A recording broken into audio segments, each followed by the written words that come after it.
Bincang Santai PWI Lampung Selatan menghadirkan 3 narasumber, yakni Kepala Imigrasi Kelas 2 Yoga Karisma Suhud, Kepala Dinas Kependudukan dan Catatan Sipil atau Dukcapil Edi Firnandi, dan Kasat Narkoba Polres Lampung Selatan AKP Abadi.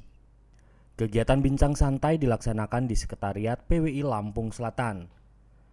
Dalam paparannya, Edi Firnandi menerangkan program Dinas Dukcapil Lampung Selatan pada tahun 2020 saat pandemik tetap melayani pembuatan KTP secara offline di loket, namun selalu melaksanakan protokol kesehatan, terutama petugas perekaman. Harus benar-benar ketat melaksanakan 3M, mencuci tangan, menjaga jarak, dan memakai masker.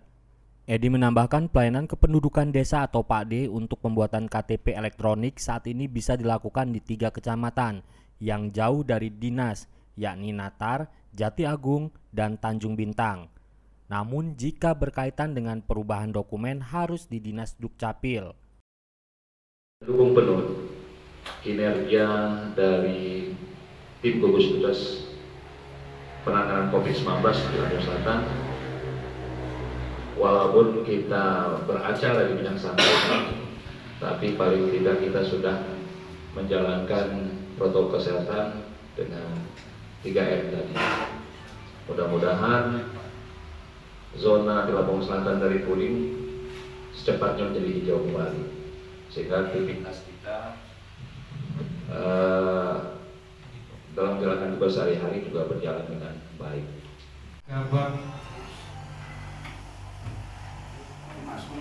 Pembangunan Jabatan Kepala Kantor Imigrasi Kalianda. Adapun data pekerjaan yang sudah dilalui beliau. Jadi pelayanan masa pandemi, Pak, memang kondisi saat ini kami Capil juga khawatir, Pak, ya, dengan pandemi ini. Karena apa? Karena kita sering kontak langsung, Pak, apalagi yang perekaman itu kontak langsung. Itu yang kami selalu berdoa, karena ada beberapa kabupaten juga sudah sempat lockdown Capilnya karena ada pegawainya yang positif. Dan saya berdoa, mohon doanya juga kami tidak kena itu, Pak, ya. Karena kalau sempat lockdown itu yang kita bisa bayangkan gitu, masyarakat yang datang ke kita. Untuk ini, untuk acara santai silaturahmi, saling tukar informasi. Jadi kalau dengan wartawan ini Pak Suhud, saya tuh nggak ada rasa takut, Pak, tanda kutip. Karena saya pernah kabak humas dulu, Pak.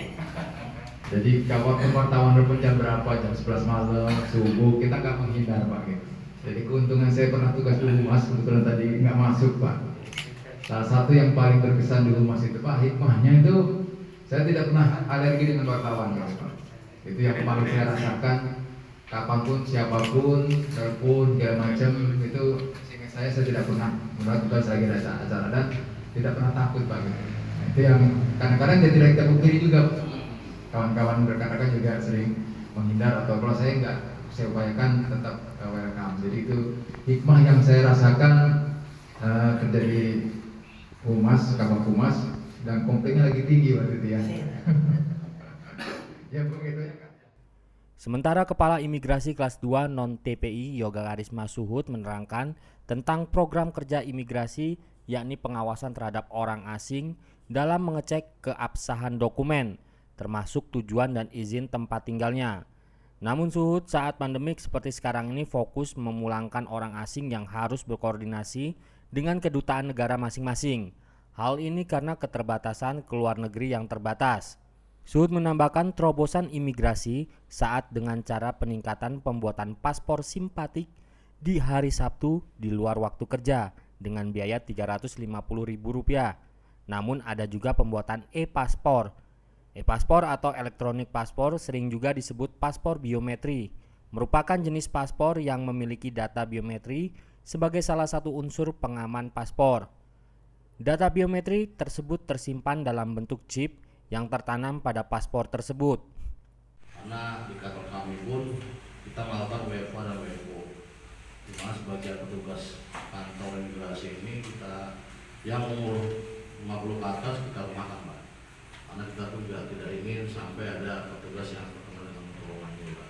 Untuk pengawasan tetap kita jalankan, Pak, tapi tetap kita melakukan protokol kesehatan dan juga perusahaan-perusahaan pun juga banyak melapor Pak kepada kita terkait untuk pengulangannya mereka seperti apa. Karena memang mereka pun pusing Pak pada orang asing ini untuk kembali ke negaranya. Sampai saat ini pun pesawat ada tetapi jarang. Jadi mereka banyak konsultasi ke kita bagaimana caranya Pak untuk orang asing bisa pulang. Nah, saya menjelaskan coba koordinasi dengan kedutaan, karena kedutaan pun nanti akan memfasilitasi mungkin dengan memberikan bantuan kepada negara yang dituju pulang itu, dan juga koordinasi ke bandara. Jadi banyak orang asing ini yang di sini sekarang ini, beberapa ini memang tidak banyak Pak, tapi beberapa ini memang sudah ingin pulang karena sudah mungkin kangen keluarga atau gimana, tapi memang pesawat ini masih sedikit yang beroperasi di Bandara Soekarno-Hatta. Selamat datang buat Pak Edi Firlandi dan Pak Suhud di BWI Lampung Selatan. Yang mau saya tanyakan ke Pak Suhud ya, selaku rekan imigrasi. Kita kan masyarakat awam ya. Mungkin kita perlu tahu berapa sih biaya pembuatan paspor yang harus kita keluarkan jikalau kita membuat paspor ataupun dokumen keimigrasian di kantor imigrasi. Kadang-kadang orang takut ini Pak, wah berapa sih, mahal nggak sih gitu. Makanya mungkin itu. Dan yang kedua, di masa pandemi ini terobosan kita apa sih? Narasumber ketiga menghadirkan Kepala Satuan Reserse atau Satres Narkoba AKP Abadi yang menjelaskan pengungkapan Satres Narkoba sampai bulan Oktober 2020 sebanyak 145 kasus narkoba. 26 diantaranya perkara di Seaport Interdiction Pelabuhan Bakahuni dengan jumlah yang besar.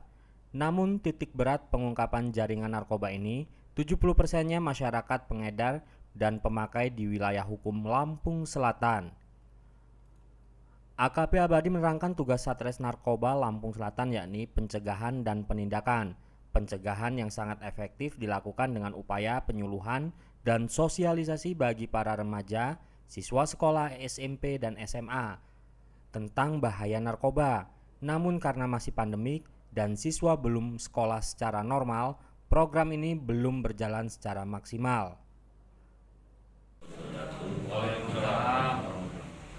Yang saya hormati Ketua PWI, Wakil Ketua, serta rekan-rekan semua yang bergabung dalam organisasi PWI.